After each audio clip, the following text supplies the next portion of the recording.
Saudações, fráteres e sorores. Uma boa tarde a todos. Aqui quem fala é Andora e hoje nós vamos falar um pouquinho só sobre meditação.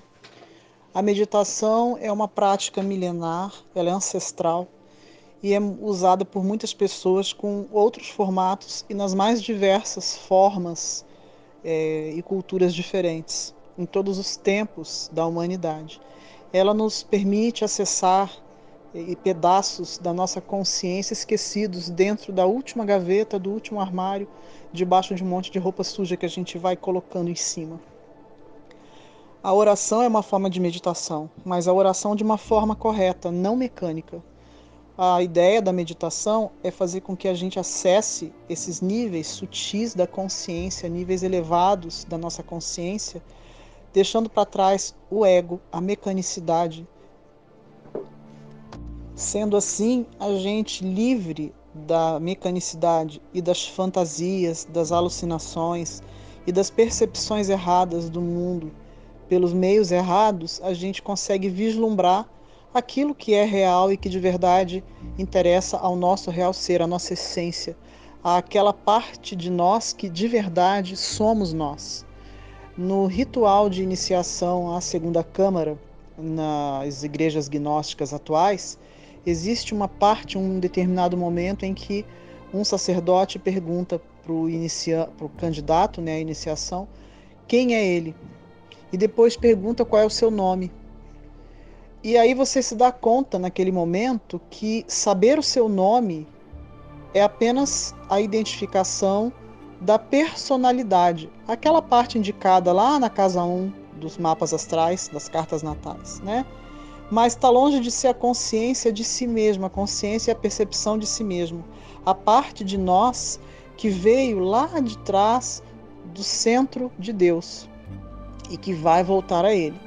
E que é a parte que vai retornar e vai reencarnar e vai se reencadernar em sucessivas existências, de modo que a gente vá angariando experiências, crescimento espiritual, né? Despertando as nossas virtudes, os nossos poderes mágicos. Quando alguém se candidata a entrar numa escola de alta magia branca, uma escola de magia, na verdade, é o anseio interno e íntimo, guardado, enforcado, dentro de uma clausura do nosso real ser, dizendo que precisa ser relembrado.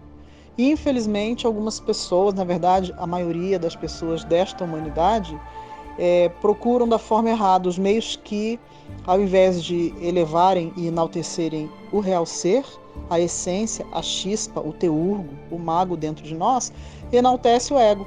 Então, em vez de você dar a mão para o teu real ser, que está lá no fundo de um poço escuro, esquecido, você acaba empurrando ele mais para dentro, mais para baixo, afogando ele mais.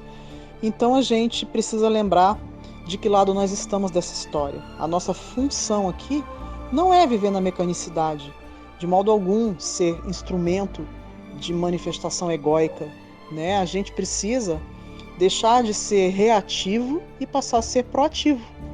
Porque o reativo, ele assume para si que ele está sujeito, de todas as formas e maneiras conhecidas, aos estímulos externos. Ora, alguém pode decidir por você o seu estado de ânimo. Se você está feliz ou triste, isso hoje em dia depende mais do estímulo externo do que de você mesmo. Ou seja, você ainda não encontrou uma coisa que nós chamamos de centro de gravidade próprio. Então, se alguém elogia você, elogia sua roupa, ou elogia um trabalho que você desenvolveu, ou alguma coisa que você fez, você se sente feliz. Isso para você é muito bom receber elogio, né? E para algumas pessoas, a motivação está ligada ao retorno, ao elogio. Ela não é incondicional. E aí, quando o retorno não vem, ou quando não vem a resposta desejada, a resposta esperada, ansiada, aí vem a decepção, aí vem a tristeza. E essa tristeza que nos encarcera, que nos mantém presos, como um cavalo que usa, né, o cabresto. Nós usamos cabrestos invisíveis, que definem para que direção a gente vai e o que nós vamos sentir. Precisamos estar atentos a essas coisas. Ora, se alguém fala para você que você está gordo, ou que tá flácido, ou que o cabelo caiu, ou que a roupa tá feia, ou que qualquer coisa, se alguém te tece uma crítica, te chama de incompetente, você normalmente reage de uma forma ruim, porque isso desperta em você sentimentos ruins. Mas por que que alguém fora de você detém esse poder sobre você? Porque a pessoa tem o ego e você tem um ego, e estes egos se comunicam, um robustece o outro. Quando o que deveria acontecer seria o seu real ser e o real ser da pessoa se conectarem. A máxima do Namastê, o Cristo que está em mim, o Deus que está em mim, saúda o Deus que está em você.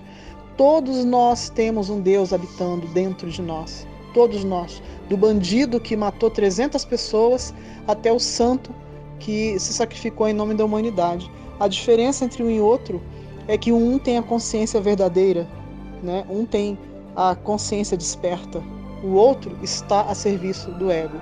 Todos os nossos sofrimentos, as nossas alegrias mundanas, essas percepções rasas da vida, são causadas pelo ego. E o ego, vamos deixar bem claro aqui, nada tem a ver com o ego considerado pela psicologia tradicional, ou como o ego de Jung. O ego dos gnósticos, o ego da nossa escola, é o conjunto de defeitos psicológicos, tá? Aquilo que algumas religiões deram o nome de pecados capitais e outras de demônios, ok? São defeitos que a gente precisa eliminar para que o nosso lado virtuoso, luminoso, branco e elevado possa se manifestar. Essa é a diferença entre uma criança que começa a caminhar e um atleta de alta performance lá na Olimpíada. Um grande abraço a todos, paz inverencial.